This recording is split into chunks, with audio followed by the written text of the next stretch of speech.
준비라는 말은 헬라어로 헤테이모스 이런 그런 뜻을 가지고 있습니다. 답변을 들려주다. 영어로 말하면 apologetic, 변호하다, 방어하다, 대응하다. 어떤 말에 대해서 준비하고 살으라는 그런 뜻입니다. 오늘 본문은 베드로 전서입니다. 베드로가 썼다는 것이죠. 베드로의 삶 속에서 자신이 어떤 것을 준비하지 못했기 때문에 너희들은 이렇게 살아라 하고 그렇게 말씀하는 것입니다. 마태복음 16장 23절에 보면 예수님께서 이제 십자가를 지시겠다고 그렇게 이야기합니다. 그런데 예수님, 그거 정말로 십자가 지시면 안 됩니다. 예수님이 왜 십자가를 지셔야 됩니까? 유대인의 왕이 되셔서 우리가 우의정하고 자의정해야 되는데 너는 나를 넘어지게 하는 자다. 사탄아 물러가라 하고 엄히 꾸짖었습니다. 그리고 예수님을 3번씩이나 부인하는 경고망동한 그런 소망을 묻는 자들에게 준비하지 못하고 이렇게 답변하는 그런 모습을 보게 되죠. 우리 사랑하는 성도들은 오늘 3가지, 오늘 본문에 있는 3가지 마음속에 그리스도를 주로 삼아 거룩하게 살도록 준비합시다. 2번째는 소망에 관하여 묻는 자들, 너 왜 예수 믿어? 그렇게 묻는 자들에게 이런 답변을 준비합시다. 3번째는 선한 양심을 우리가 가지고 준비하며 살아갑시다. 초대교회에 수많은 핍박을 당하여서 이제 예루살렘에 박해가 있어서 안디옥에서 막 박해가 일어나니까 본도와 갑바도기아 모든 지역에서 흩어져서 예수 믿는 그런 성도들에게 예수님의 수제자 베드로가 우리가 이렇게 준비하면서 살아갑시다 하고 3가지를 부탁하는데 오늘 우리 성원 순복음교회도 이 3가지가 여러분들에게 은혜가 될 줄로 믿습니다. 첫째로 우리 15절을 같이 한번 읽어보도록 하겠습니다. 15절 시작. 너희 마음에 그리스도를 주로 삼아 거룩하게 하고 너희 속에 있는 소망에 관한 이유를 묻는 자에게는 대답할 것을 항상 준비하되 온유와 두려움으로 하고. 아멘. 너희 마음에 그리스도를 주로 삼아 거룩하게 하고라고 말씀합니다. 너희 마음속에 그리스도를 주로 삼으라는 거예요. 복음이라는 게, 그 당시의 복음이라는 게 뭡니까? 지금의 복음은 뭡니까? 예수님이 나를 위해서 십자가를 지시고 그리고 나의 죄를 씻으시고 그리고 부활하셔서 지금도 우리와 함께 계신다는 그것을 믿는 것을 복음이라는 거예요.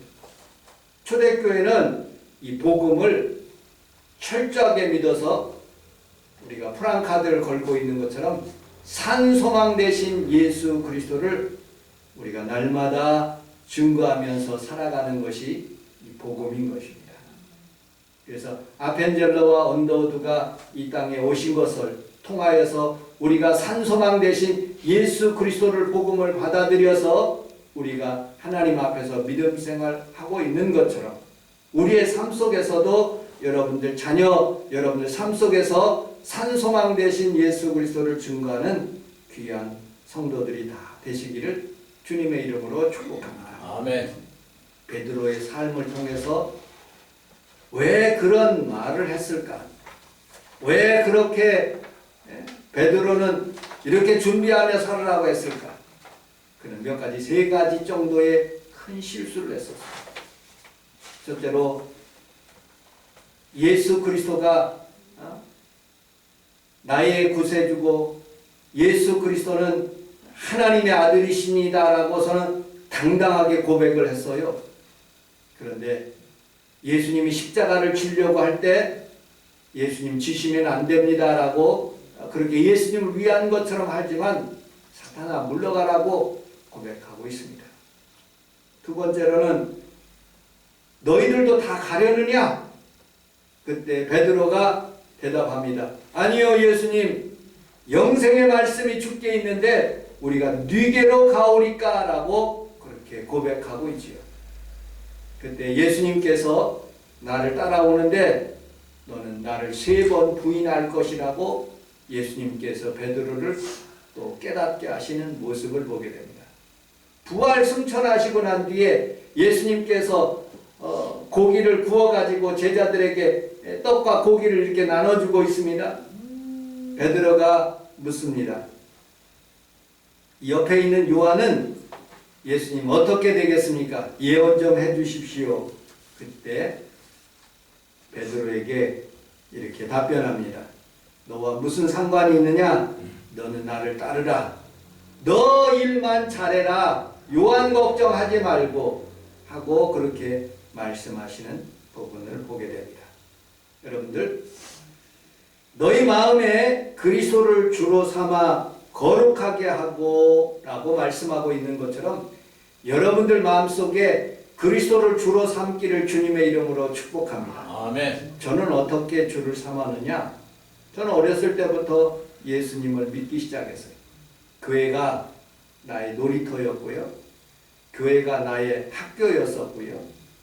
교회가 나의 응답의 터전이 되었어요. 늘 앞에 앉아가지고 하나님 앞에서 하나님 우리 가정이 어려운데 하나님 도와주세요. 그럼 응답이 그렇게 잘 되는 거예요. 그래서 예수님을 믿게 됐고요. 예수님을 믿으면서 이제 마음속으로 구주를 고백하면서 살아가면서요. 그렇게 응답이 잘 되는 주님을 따라서 살면서 내가 무슨 직장을 가질까 하고 곰곰이 생각해 봤어요. 돈을 버는 것, 그 다음에 무슨 취직을 하려고. 제가 행정학과를 나왔거든요. 공무원이 되려고. 그런데 졸업하는 순간 아니다. 내가 가장 재미있고 내가 가장 보람되고 하나님께서 나에게 부어주신 것, 그것 목회를 하면서 살아야 되겠다. 마음에 결심하고 4년 동안 또 공부를 하기 시작했습니다. 그리고 전도사, 수련전도사를 거쳐서 3년 동안의 모든 과정을 마치고 목사 안수직을 받게 되었습니다. 어렸을 때는 하나님이 몰라서 그냥 무조건 되고 축복을 하신 것 같아요. 저의 삶에. 그런데 목사가 되고 알면서도 범죄하면 하나님이 나를 깨닫게 하시더라고요. 성도가 안 나오게 하시든지 내 몸이 아프게 하시든지 우리 아들, 우리 사모, 우리 주변에 있는 어머니 그런 분들이 어려움을 당하든지 하나님이 나를 깨닫게 하시는 거예요. 그러면 다 깨달아서 무릎을 꿇고 또 기도하면 하나님 내가 잘못했습니다. 경건하게 살겠습니다. 욕심 부리지 않겠습니다. 용서해 주세요. 그러면 다시 바른 길로 이렇게 주님께서 도와주시는 그런 것을 피부적으로 느끼기 때문에 저는 하나님을 떠나지 않고 늘 육신의 소욕을 따라 살지 않고 영적인 삶을 사는 그런 모습을 보게 됩니다. 여러분들 삶 속에서도 하나님이 분명히 오늘 말씀에 있는 것처럼 너희 마음에, 우리 함께 따라하겠습니다. 내 마음에 그리스도를 주로 삼읍시다. 주로 삼읍시다. 1번이에요. 예수님을 나의 구주로 삼는. 여러분들 왜 그리스도를 나의 마음에 그리스도로 주로 삼아야 되느냐? 저는 한 3가지 정도로 여러분들에게 그 변증적으로 얘기할 수가 있어요. 북한하고 남한하고 비교하면 북한은 예수님이 없어요. 남한은 예수님이 있어요. 예수님이 정말로 구주로 삼는 그런 대한민국에 복을 내려주시는구나 하고 느끼게 돼요. 유럽하고 아프리카하고 비교해 볼 때 유럽 사람들이 훨씬 더 살아요. 여러분들 유럽하고 아프리카하고는 어느 지점에 거의 14km밖에 안 돼요. 굉장히 가까운 바다로 건너면 다리를 놓으면 금방 다리를 놓을 수 있어요. 그런데 여러분들 그거 놓지 않고 유럽 사람들은 예수님을 일찍 받아들여서 복을 받았어요. 그런데 아프리카 사람들은 무슬림을 받아들여서 그들의 전통적인 신앙을 받아들여서 하나님을 믿지 않습니다. 우리는 살아가면서 예수님 잘 받아들이고 예수님 잘 믿으면 좋은 일이 일어납니다. 또 여러분들 과학적으로 봤을 때 제가 유튜브를 가끔씩 보는데 어느 과학자가 우리나라의 최고의 과학자가 성균관대 그 과학하시는 분이 있는데 서울대학교 그 과학하시는 분하고 그런 얘기를 하시더라고요. 전 우주의 밀도를 생각할 때 누군가 이렇게 정확하게 이 밀도를 맞추지 않으면 우주가 그렇게 팽창하거나 우주가 소생되지 않고 자전과 공전을 하지 않고 우주가 파괴된다. 지구가 있을 수 없다는 거예요. 누가 했겠냐는 거예요. 마호메시 했습니까? 부처님이 했습니까? 하나님이 했어요. 아멘. 여러분들 분명한 사실은 하나님께서 아주 정밀한 부분, 우주의 모든 부분까지도 내 삶의 모든 세포 하나하나까지도 주님께서 오늘도 다스리고 나의 구주가 되신다는 것을 여러분들 믿으시기를 주님의 이름으로 축복합니다. 아멘. 예수 믿는 사람들은요, 미신 안 믿어요. 예수 믿는 성도 중에서 제가 목회를 하면서 수색에서 있을 때 구자인 집사님은 꼭 이사 날짜, 그 날짜를 받아가지고 와요. 점쟁이한테 가가지고 예수 믿어도 어느 쪽으로, 남쪽으로 가라고 해서 남쪽으로 가요. 여러분들, 우리는 그런 것, 예수 믿으면 불행도 없다는 걸 믿어요. 아멘. 선수들이, 운동선수들이 시험도 안 갖고, 양말은 그 전에 이겼던 신발 그거 신고, 그렇게 사는 사람들이 있어요. 예수 믿으면요, 기도하면 다 되는 거예요. 아멘. 안 될 수도 있지만, 좋게 하시는 분은 결론적으로 하나님이신 거예요. 아멘. 여러분들, 예수 믿는 증거들이 여러분들 삶 가운데 이루어지시기를 주님의 이름으로 축복합니다.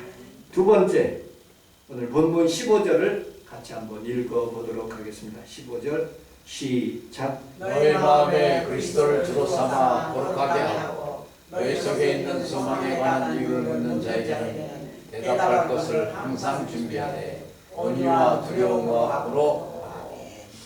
우리 함께 따라하겠습니다. 내 마음속에 내 마음속에 그리스도가 살아계시고 내 마음속에 소망에 관한 것을 묻는 자에게 항상 대답할 준비를 하고 삽시다. 왜 예수 믿어요? 하고 그러면 준비를 하고 살으라는 거예요. 어저께 망원동에 우리 장모님하고 같이, 우리 사모하고 같이 그 휠체어 같은 거를 끌고 우리 장모님하고 같이 갔어요. 그런데 어떤 분이 전도지를 주더라고요. 근데 전도지가 그냥 전도지가 아니라서 글씨로 막 썼습니다. 어느 목사님이 한 500명 그렇게 크게 부흥했대요. 그런데 갑자기 하나님이 저를 불러가시더니 천국에 데려가셨다는 그런 내용이에요. 천국에 갔더니 박모 목사야, 너 쭉쟁이 짓만 하고 왔다 하고서는 막 천국과 지옥을 보여주시면서 똑바로 목회하고 와라 하고서는 딱 그렇게 다시 깨어났다는 그런 간증이더라고요. 그거를 제가 가져왔는데 아무리 찾아도 없더라고요. 버렸나. 그런 내용의 그런 글을 읽으면서 이분은 준비하고 살구나. 자기의 삶 속에서 예수 믿는다는 것을 준비하고 산다. 여러분들, 하나님을 알 수 있는 방법, 다른 사람을 아는 방법과 비슷한 거예요. 다른 사람을 어떻게 압니까? 그 사람의 모습을 알고, 그 사람의 성품을 알고, 그 사람의 생각을 아는 거죠. 엘빈 프랭킹가는 이렇게 말씀하고 있어요. 눈에 볼 수 없지만 그분은 느낄 수 있다. 즉, 이 말은 우리 평강이가 여러분들 분명히 살아있어요. 뉴욕에 살아있어요. 눈에는 지금 안 보여요. 그런데 살아있어요. 여러분들, 하나님은 살아계셔요. 우리 아멘. 눈에는 안 보이지만 분명히 계십니다. 아멘. 우리 아내와 산다는 것은 아내의 몸과 그의 생각과 그리고 마음까지도 같이 산다는 의미예요. 아내를 믿는다는 것은 지식의 맹신이 아니라 그의 생각과 말과 행동을 내가 믿고 있다는 거예요. 하나님도 마찬가지예요.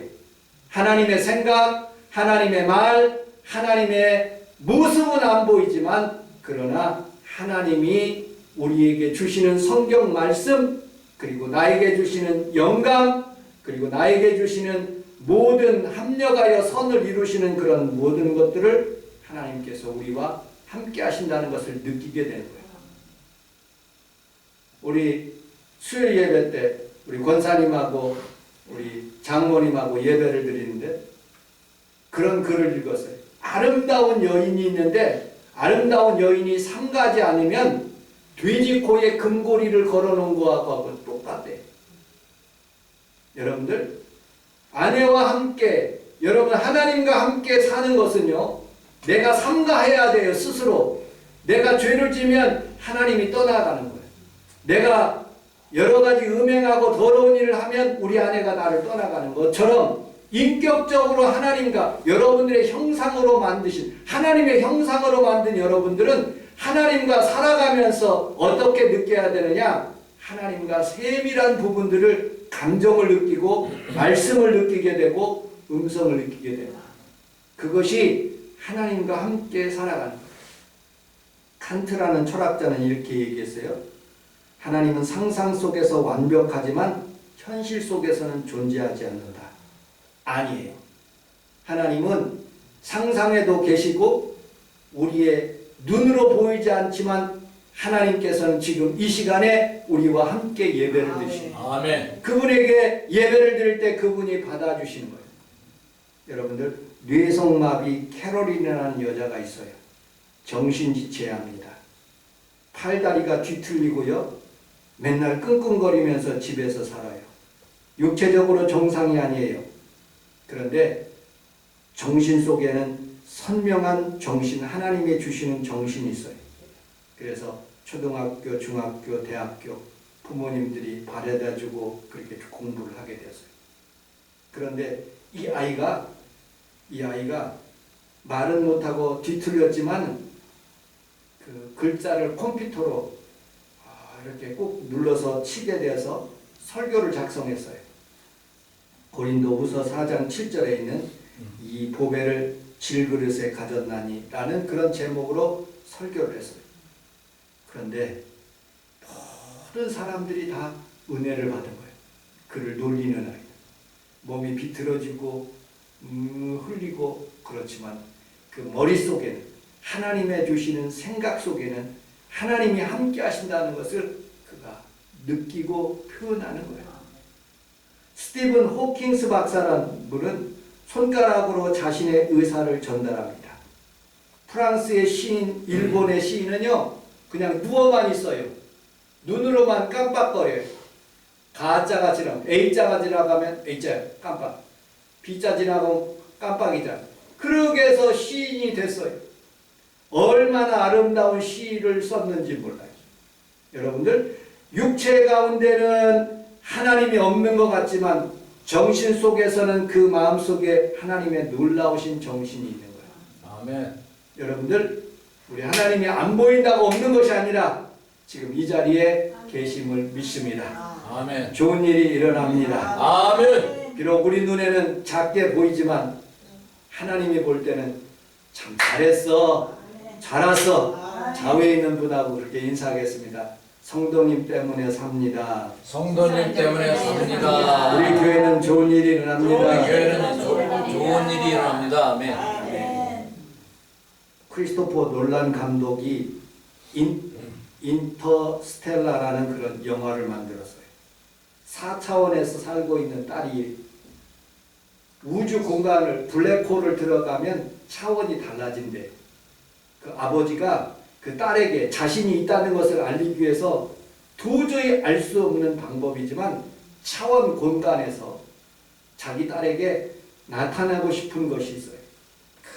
정신을 통해서 시계를 건드리게 하고 그리고 산불을 나게 하시고 그리고 또 어떤 자연의 현상을 통해서 아버지가 있다는 것을 깨닫게 됩니다. 하나님도 마찬가지. 하나님도 때때로 자연의 우주의 섭리를 통해서 인간들에게 내가 하나님이다 하고 가르쳐 주시는 거예요. 아멘. 주의 종의 입술을 통해서 여러분 하나님의 말씀을 통해서 아 이분이 지금 하나님의 말씀을 증거하고 있구나 하고 느껴지는 거예요. 아멘. 여러분들 우리는 오직 사람이 본다고만 보이는 것만 믿는 것이 아니라 보이지 않지만 하나님은 위대하시다는 것을 알 수 있도록 여러분들 영적인 눈이 떠지시기를 주님의 이름으로 축복합니다. 아멘. 박쥐는 음파를 통해서 곤충을 잡아먹습니다. 우리 인간은 그렇게 하지 못하죠. 뱀장어는 전기 충격으로 먹이를 잡아먹습니다. 비둘기는 확 띄우면 자기가 있는 곳을 아무리 멀더라도 그것을 갔다 옵니다. 블러드 하운드라는 사냥개는 아주 미세한 그런 냄새를 통해서 그 도둑놈을 발견하고 끝까지 쫓아가는 모습을 보게 됩니다. 그러면 우리는 영적으로 깨달아야 돼. 고린도전서 2장 14절을 한번 읽어보도록 하겠습니다. 고린도전서 2장 14절 시작.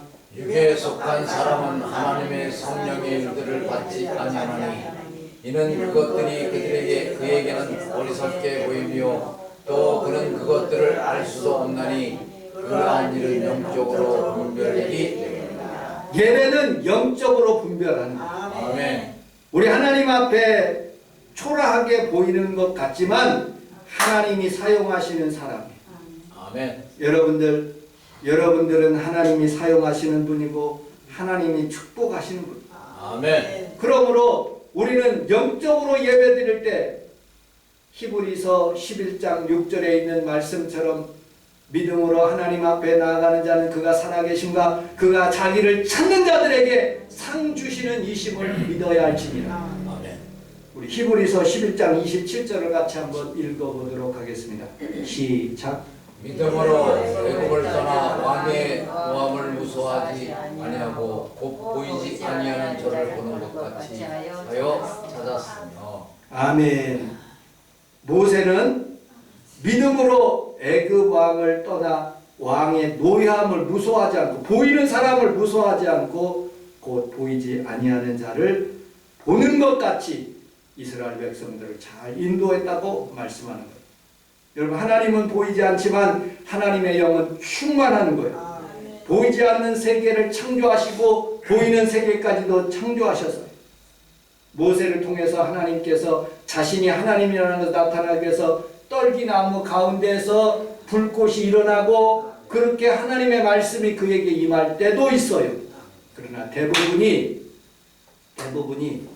성경을 통해서 교회를 통해서 주의 종의 입술을 통해서 성찬 예식을 통해서 여러분들이 기도를 통해서 하나님의 음성을 들을 수가 있는 거예요.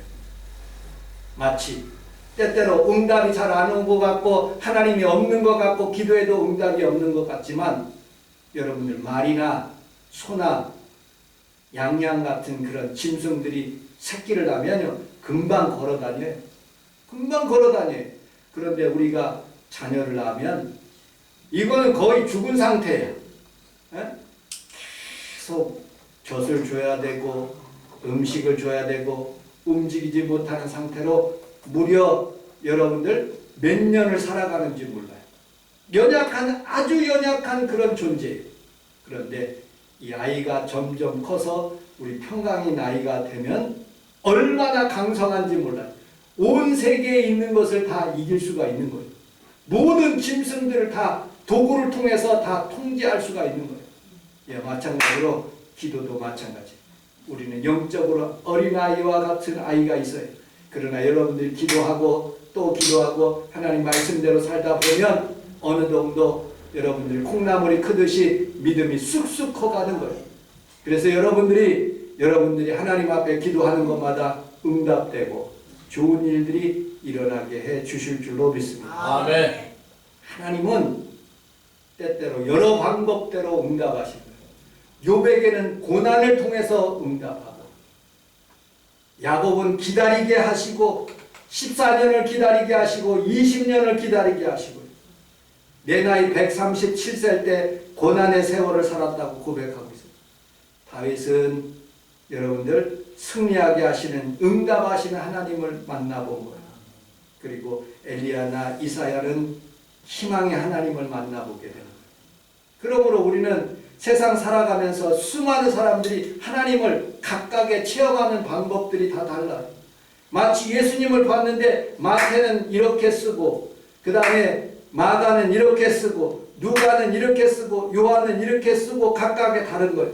사도 바울은 예수님을 이렇게 표현하고 있는 모습을 보게 됩니다. 여러분들에게 하나님은 어떤 하나님입니까? 아내와 함께 살다 보니까 한 30년을 살다 보니까요, 쾌락만으로는 살아가는 건 아니에요. 오직 신의와 정의와 신뢰 그리고 정직으로 살아가게 될 때 아내에게 인정받고 또 우리에게 서로 아름다운 가정이 이루어지는 것.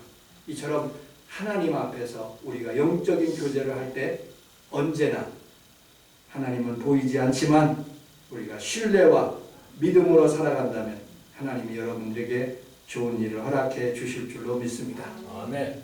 말씀을 마치도록 하겠습니다.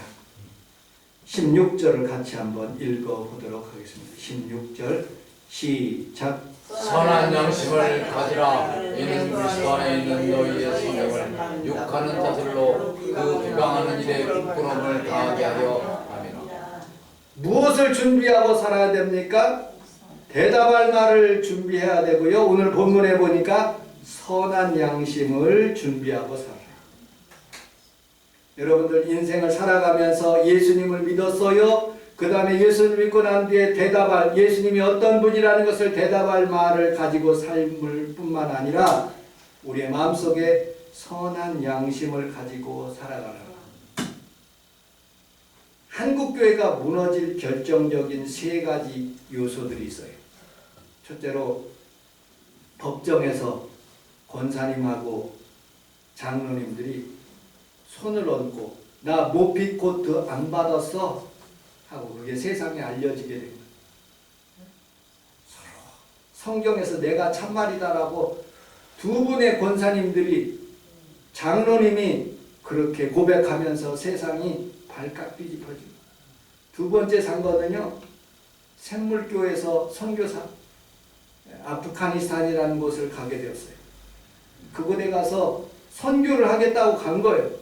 정부에서는 그 나라 들어가면 안 된다고 엄정하게 여러 가지로 전쟁 나기 때문에 안 된다고 했는데 끝까지 간 거예요. 그 교회에서.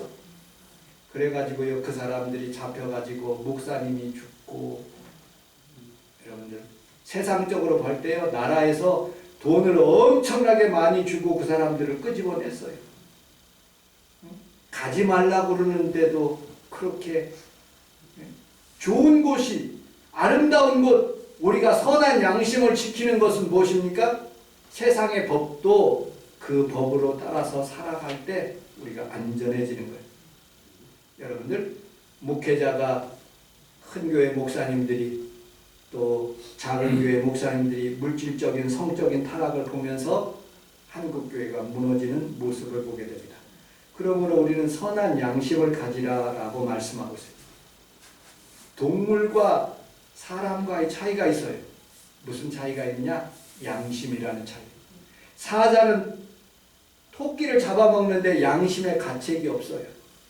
그런데 사람은요 양심의 가책이 있어요. 이게 남이 것 훔치면 안 된다는 하나님의 주시는 양심이에요. 여러분 큰 나라가 작은 나라를 침범하면 안 된다고 하나님이 그렇게 말씀하셨어요. 그런데 자기의 욕심에 따라서 인간의 욕심에 따라서 전쟁도 하고 악하게 살기 때문에 점점점 하나님의 때가 가까워지는 모습을 보게 됩니다. 우리는 살아가면서 여러분들 선한 양심을 지키는 귀한 성도들이 다 되시기를 주님의 이름으로 축복합니다. 아멘. 사도행전 23장 1절 2절을 읽어보도록 하겠습니다. 23장 1절 2절 시작. 바울이 고개를 주목하여 이르되 여러분 형제들아 오늘까지 나는 범사의 양심을 따라 하나님을 섬겼노라 하거늘 대제사장 아나니아가 말 곁에 서 있는 사람들에게 그 입을 그치라. 여러분들, 사도 바울은요, 오늘까지 나는 양심에 따라서, 범사의 양심에 따라서 하나님을 섬겼다는 거예요. 여러분, 양심에 가책받지 않고 정말로 온전한 마음으로 하나님을 잘 섬기는 귀한 성도들이 다 되시기를